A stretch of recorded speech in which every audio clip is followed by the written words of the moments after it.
Hey. Alrighty, folks, and welcome to our surprise live on Sunday with Imani and River from Haven Earth Trade School, which I got to know these two in Texas.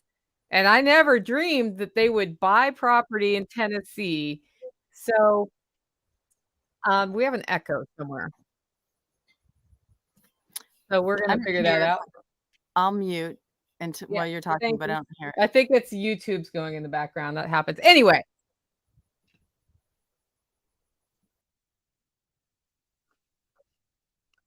and so now I'm live alone and they'll be right back in here. I think she was trying to figure out, I think their YouTube channel was up and playing as well, but nope, I have YouTube going somewhere on mine. This is like a catastrophe, isn't it? That's actually kind of funny. Okay, I got it fixed. There's no more echo. So they will be back in a moment. Yes. So we got it fixed and they logged in and logged out because we are Gen X. And Yes. when something doesn't work right, you just restart, right? Yay. Try Yeah, to. right. Yeah. Shut It down. was totally my fault. There was a YouTube channel somewhere in a browser window in another universe on my computer. So that was me, not you. I blamed you. I apologize. Anyway, so Imani and River from Haven Earth Trade School, which is a developing community in Tennessee. Why don't you start by talking about that? Like, how did that Yeah. come to be? What is it all about? Yeah. And we're excited to be neighbors with you practically, Nicole. But, we were toggling between Texas and Tennessee. And for us, we really don't use the word community. It's really about being a trade school. So we've set it up as a private membership association. Our land is in a trust. We operate as a business, which I think you'll appreciate. And but it is about returning to the land and being able to share as we're learning with others. I mean, there are some skills that we're bringing to the table, particularly around building healthy hemp homes. So that's a focus for us. You'll see our tiny hemp home that we brought all the way from Texas in the screen. We're finishing that up. We'll be doing tours. It's really a showcase for what's possible in non-toxic living, because a lot of times when people return to the land, they do it in with whatever they can, right? And sometimes a lot of those materials and temporary structures are not that healthy for us. Yeah. I mean, it's something Imani brought up early on, really. It's like people are focusing on organic, healthy food, growing their own food. Um, but it's kind of like a missing part, really, about our environment, how much our environment affects us, how much our homes affect us, especially, you're living in a climate that gets cold in the wintertime and we're indoors a lot. And really, it's a big contributor to our health and also just our state of mind. I worked as an architect for a long time and just seeing how our environments really affect our mental state. And that's part we're here on the land now, and we have builders here as well. We're developing a build team here, because we're We going. are, just to a shout out, we do have one more position for a lead carpenter. If anybody's skilled in Tennessee, we would love to, or anywhere that's willing to travel. We do have some on site. So if you know anyone, Nicole, send them our way. But Okay. that is a part of our model, is having this group on the land that's building out. So right now we're building out the temporary structures, all of the infrastructure. We'll be hosting workshops again in the spring, which will be focused on natural building, mostly hemp, some cob. We just put up a lime plaster course with our friends from Texas Cob out there in Texas.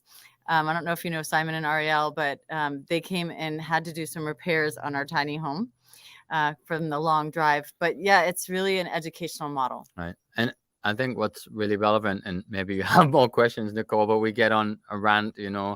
Um, but I think what's really relevant, and I traveled a lot internationally and saw different communities, and they were really struggling. A lot of them were really struggling, like kind of, especially in Russia, there was a lot of intentional communities that came up around this kind of Anastasia book series, and um, there's an idealism, and I'm sure you're well aware of it, of people coming back to the land. They think that, they're just going to come back, and just because we're human and we're of nature, that nature's just going to take care of us. But nature will kick your ass if you don't have your stuff together. And I grew up in England. I didn't grow up in the country, so I've a huge learning curve as well.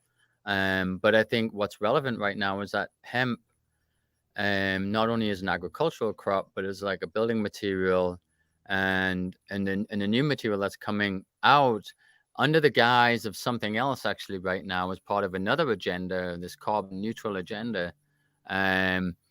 It's creating an opportunity for us to actually get back to agriculture and really inspire younger people to get back into growing again.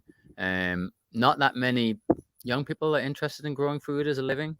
You know, they are to some degree, I think, and there's a growing number of them, especially in the freedom community. But in general, I find just a lack of interest in growing food. And I think what hemp's doing is kind of given this futuristic look at agriculture in the sense of there's like all this innovation potential with it, of developing building materials, developing different products, and all of that. And we have a lot of young people. Our youngest builder in training right now is 22, and has really come through the kind of like traditional world of construction, but is looking for something different. Don't want to just do that hard slog as a general builder for no real purpose.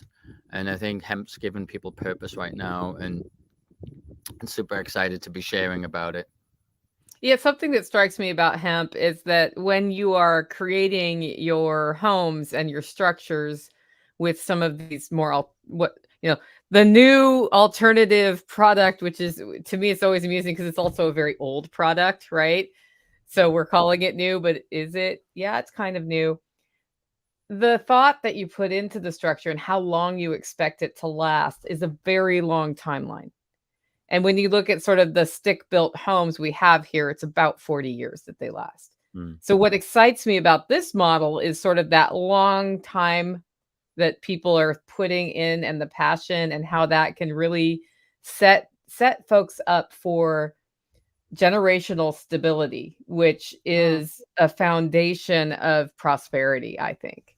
I love it. Yeah, it's so true, Nicole, because these homes are definitely built for a longer period of time, and River can speak to that, but it's setting people up for success. That's really part of this model that we're interested in as well. And I think that's clear in the work that you're doing to help people. But generational success, I mean, this is not something that we're doing just for this, even just for us. It's for our future generations and the future generations beyond that.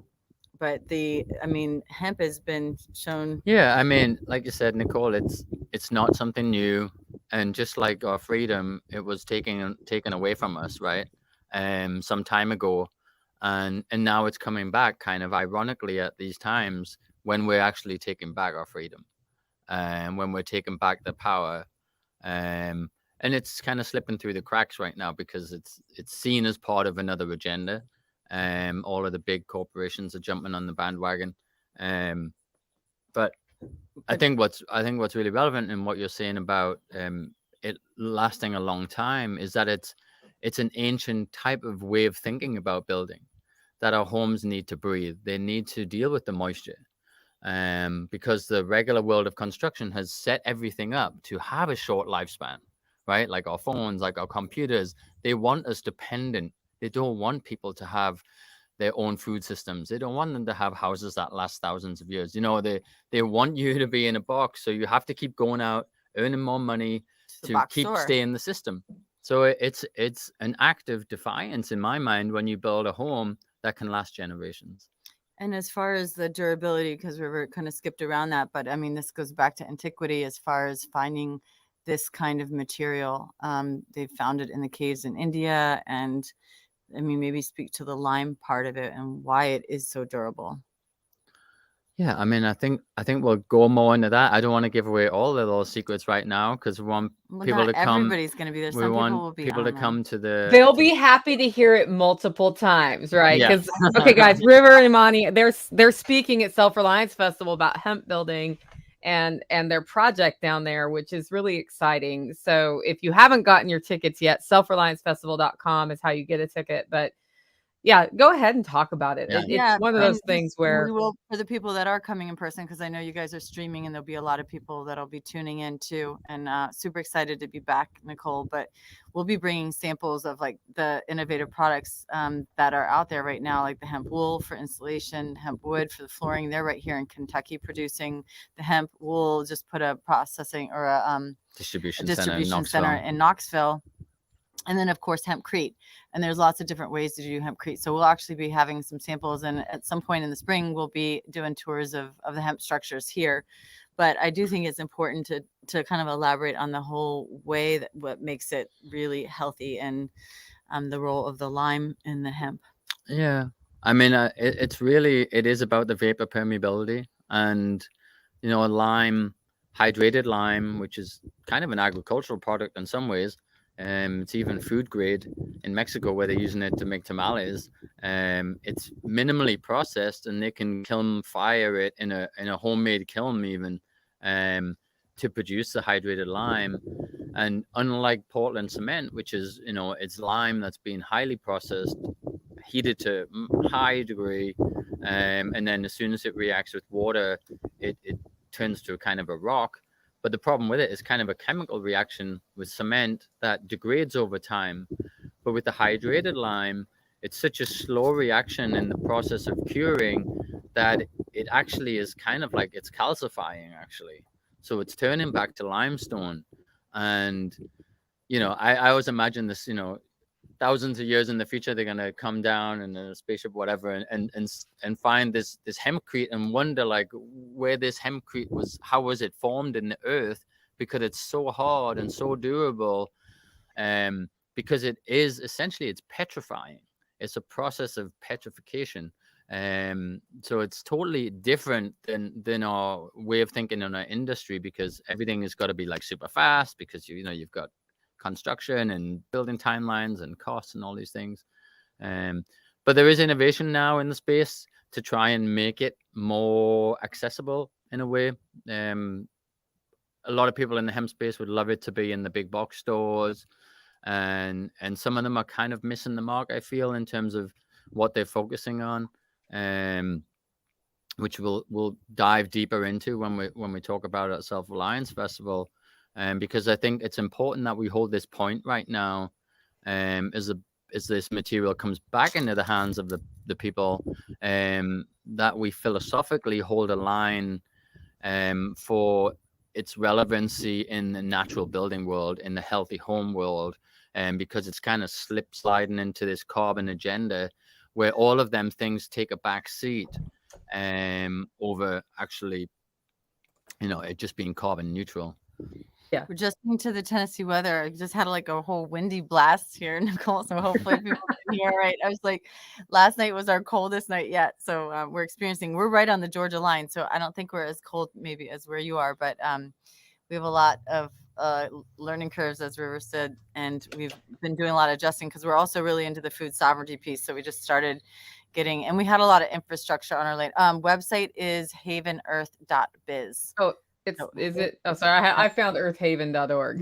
Nope. That's actually a community not too far, but havenearth.biz. And then for the trade school, where we actually have our courses online, the hemp building, and we just put up that lime plaster course, havenearth.biz. I'm gonna get it right. I swear.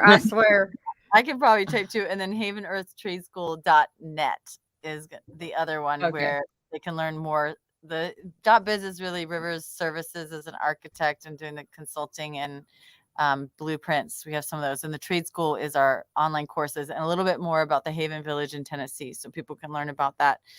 But yeah, we're really excited to be here in Tennessee. So we've also got, like a Mittlighter gardening course up there, and pretty much everything that we're trying to learn, tapping into the resources and the communities and networks like you, being part of our network. We can't wait to have you out here in the spring sharing your wisdom and knowledge, because I think that there's a lot that we have to learn as we make this move back to the land, for sure.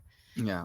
Yeah, and it's funny how that is. So I was just at a festival in Kansas, and I just got back, and I was talking about what I call the 15-minute homestead, which is something, you and I had a conversation about, like, if you want to do some time management that works, you have to think about what's for dinner in the morning and maybe start the crock pot if it's a busy day, because you'll get to the end of the day, and if you haven't started it, then you're in trouble. And the homestead works the same way, where I know that at the end of the day, I need these 5 major things handled, but none of them are usually 2 hours all at once. It's little bits of pieces throughout the day, and organizing those in 5 to 15-minute projects does 2 things. One, it helps you see how the day should line out so you're successful on these 5 things. And 2, it allows you to have space to maybe do something else. For me, that's roast coffee or produce content. I have to fit things around that. So I have to get, when I'm making cheese, I have to get it to the point where it's like, okay, go away for an hour. Right. Okay, record the podcast during that hour, right? So we're lucky to have this time with you. Yeah. Well, no, we totally feel that too. And like one of the things that we've talked about when we returned to land with the consultations that River did with others was having a strategy. I mean, the master plan, and I think you saw the master plan that he did for this property, but we've been looking for land for quite some time, and we had a checklist of what we were looking for. And part of that is that building the initial infrastructure and thinking things out, not just, there's nothing that's kind of random and impulsive about what we do, or at least I'm of the same mindset of you, is that if you want to have the most results, you really do need to have that strategy in place. And that is, it's kind of like building a house with a blueprint. That's what we're doing here. And that's what River's doing. Even just, we put in, you'll be impressed with our composting toilets, but we have a very nice design because River designed the compost toilet. We built outdoor showers. We've redid our 100-foot hoop house, and all of that, took some planning. It's and you have a team of people that you're working with. It requires massive planning to be doing things in advance. So there's a lot to be gleaned in this process. Yeah. And you kind of sparked something there, but I think we all have this blessing right now of like this YouTube University and the online, Self-Reliance Festival, like all these different access to information. I think a lot of people are really hungry for information because we didn't really get educated on things we really needed to know in general. Now we're realizing it as we come back to the land, like how much we've got to kind of figure out. And with the hemp right now, there's really very little out there. Even if if you go in the YouTube world, because it is kind of just coming back into the space. It hasn't been around for decades. There wasn't any university online back then, or even online. So we feel like we're actually holding a point with this because there is really a lack of information out there, and why I think that the trade school and bringing the trade schools back in general is the way to go, because people can start learning the trades again, how to weld, how to be a mechanic, agriculture, all these different things, because the universities just aren't designed, I think, for making people self-reliant in any way. They're designed to get people into the corporate world, and it's part of that system. So I think we're hoping that us kind of venturing out and creating a trade school and bringing in these master builders and craftspeople and artisans is going to inspire other people to think, this is a really good model of how to get back to the land around education. Because one thing I saw with communities, and we try not to fly the community flag. We try to, keep it really around the business model and education, because as soon as you start talking about intentional community, you just get into a whole nother level of people's trauma and damage in some ways that plays out in community that they've never had. But I think, the trade school has given us a good opportunity to connect with people who are lacking purpose, and the younger ones who want to do something really good. And then, the people who kind of looking to get back to the land themselves, is an opportunity to get hands-on and experience it, because I think really hands-on is the way to go. We've done a lot of workshops, 10-day workshops. And actually, that's why we recorded building the tiny home, because there's not a lot on hemp out there. So that's kind of the motivation for us behind the course. we've kind of do the hands-on workshops, but moved away from doing a lot of events like you do, Nicole. Know how time consuming that is. But for us, it was just documenting the process and then making that available. And we have live Q&A calls with our builders or people that sign up for the courses to have that live element. So it's a little bit more interactive. But I think being able to really document what we're doing right now is important. Like River's saying, that this is the new educational pathway. And we really have an understanding. And we'll be offering a special promo to people at the Self-Reliance Festival next weekend. We're going to do a 2-for-1 with our Essential Hemp Builder course and a brand new lime plaster course. Because when you build the structure, then you want to actually be able to finish the outside. You don't have to. The little video we sent, you'll see that you can leave some of the hemp exposed in the inside, but we plastered the outside. And that's a really important part of the finishing of the hemp homes. Gives it a really nice look. So we will have that with a special promo code next week for all of your audience. Oh, that'll be great. It's getting back to the land and using some of these more alternative building styles seems really hard. What's the time investment for like a small house, like I don't know, 20 by 30 feet? 600 square foot. Yeah.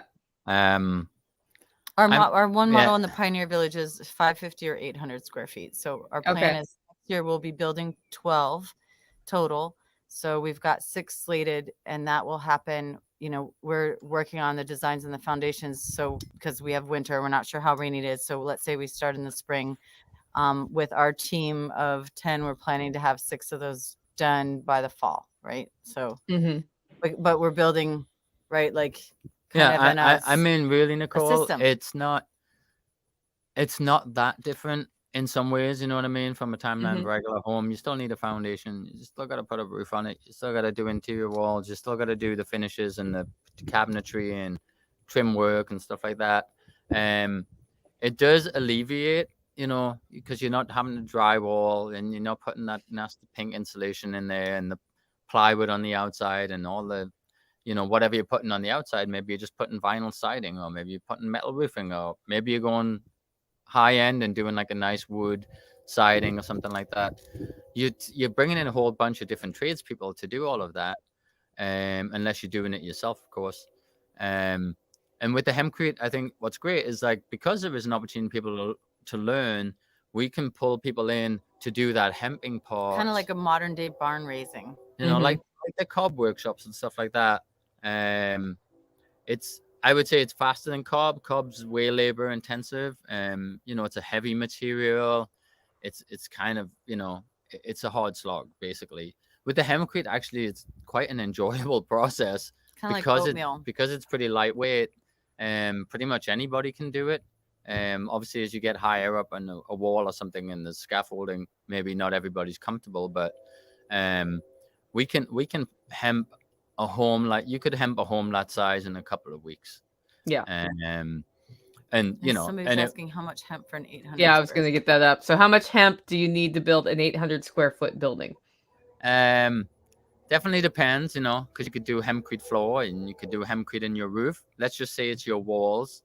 So it's 800 square foot. So that's 20 times 30. Let's just let's say a 12-inch wall, thick wall. You're probably talking about 6,000 pounds of hemp hurd, and the market value, I think, for hemp hurd now is around 60 cents a pound.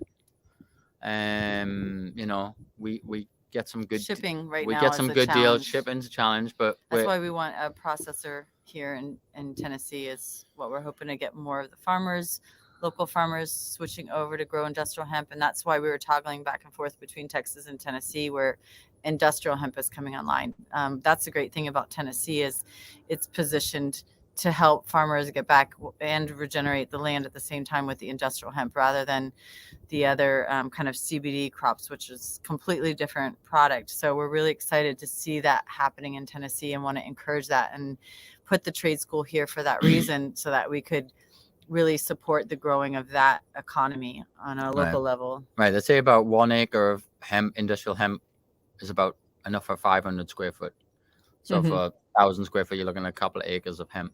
And as you can imagine, the CBD, a couple of acres of growing CBD, is enough for like thousands, a whole town, like is for isolate. So there's really no market in the CBD that could sustain, but with the hempcrete and the fiber and the textile industry and all of these other products, it's like a massive industry. We need to grow millions of acres of hemp. And I think the good thing about it, we're talking to Joe Salton and just about polycropping with hemp, and being able to bring in food into the hemp grows, and start looking at hemp is not just like a monocrop, but how can we introduce it at a certain scale where it makes it manageable for people who want to grow food. So I think there's a lot of innovation right now that can happen. It's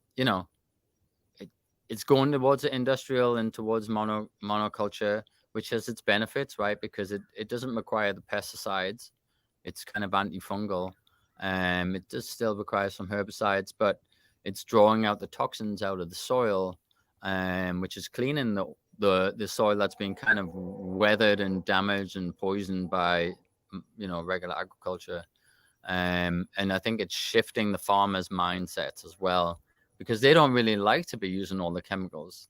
They know that it's making them sick, actually, but they don't really have a choice. They won't get insured for their crops if they don't put this stuff on it anymore. So it's like it's not just about a building material. It's about actually a whole shift in our agricultural systems. Our friend Evan Folds, who's an agronomist, he always says that he was helping people set up hemp grows for a long time, and the way that they study and define and test hemp for its purity is actually getting us back to how we should be looking at our food systems, which is really interesting, because hemp is being said to have been the first plant that was brought as an agricultural product thousands of years ago. It was the beginning, actually, was hemp to agriculture before we even started growing food. So it's really interesting. Like now it's coming back around to get us back in touch with growing food. Full circle. Yeah, that is interesting. Growing food's near and dear to my heart. But yeah. But I love the idea of being able to interplant with it from a smaller holding standpoint. Like I have 3.2 acres. And if there's a way to interplant with it and be able to use it for personal use, or put it into a more industrial system like they do with black walnuts, I can take my black walnuts and bring them to a factory, and then they just process them. Those sorts of ideas are kind of cool to me, because it's an example of how we're kind of bottoming up the systems again, so that we're more locally stable. Right. Yeah.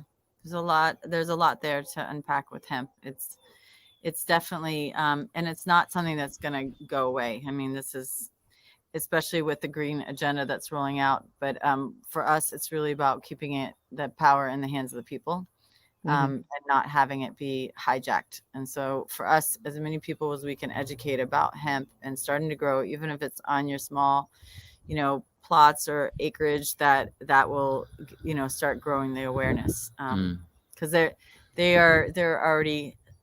there's such a demand for hemp. I mean they're gonna lock up the market where it won't be available unless we make sure that it is. And so it's very high in silica, so it has a good protection against EMF. It was interesting. We met a producer last year who was a veteran from Afghanistan, and he was telling us about how the U.S. Army would burn the cannabis fields, because the Taliban would hide in the cannabis fields, because they knew that the radar detection systems on the airplanes couldn't detect them in the high silica agricultural crop. So I was like, wow. I mean, like, as an analogy of this plant being like this cover right crop. Now we think of it as a bridge. It's like creating this bridge where we're actually able to straddle the conventional world and all of that into this new paradigm of getting back to agriculture for the right reasons, maybe start getting loud here, Nicole. We have It our looks like rancher. our ranchers coming in to get the cattle. That's okay. That's what happens when you live in the country. There's just country noises. I heard somebody apologize for a rooster crowing in their background, and I was like, that's what happens when you have a rooster. Like, I had one crowing all night last night, actually. Yeah, we just got our we have the 2 kittens, and then we have 2 puppies, but we got 2, all of them being work animals. These are going to be our future barn cats. So everything has a purpose. And then we got 2 of the beautiful, like, guard dogs. So we got the Great Yeah, I feel like we need to do a whole show on this hemp protection from radar and EMF. Yeah, I know. We kind of say that lightly because there isn't anything out there, but I think that there's a lot there that to be explored. And yeah, that's like some future conversations for sure. We would love to see some research. And one of the things people ask us too is about, homes that are EMF resistant, which the hemp in combination with basalt, because we also implement a lot of the Vastu principles of using high frequency materials. So not using steel, and the basalt is that kind of material too. So I think, when we are, as humanities, looking for solutions, we find the answers to our problems, right? And it's there. And there's the dog now barking at the rancher. Yeah, that's how that happens. Don't worry about it. So vicious, and he's only 6 months old. Oh, just wait. I know. Yeah. Okay, well, we're getting kind of close to the half-hour time here. So why don't you just tell us, like, how can people get involved with you? Pitch whatever you want to pitch, and we'll wrap up. We're just excited to be there next week with you at Self-Reliance Festival and be neighbors with you. If people are looking to get more information, like we said, you can go to havenearthtradeschool.net for the courses. And if you're looking for the more information on just hemp stuff, that would be havenearth.biz. And so we'll be havenearthtradeschool.net and havenearth.biz. And next week we will be doing the 2-for-1 with the hemp build course and the lime plaster. I think we'll just use SRF. So I'll get that up. And if anybody's tuning into this, they can take advantage of that. But we'll talk more about that next week. Awesome. I can't wait to see you at Self-Reliance Festival. Yeah, likewise. We're so excited. Yeah. Thanks, cool. Nicole. It's so close. Yeah, I know. It's almost here. We'll see you this weekend. All right. Awesome. Take care. Okay. Thanks, Bye. Nicole. All right.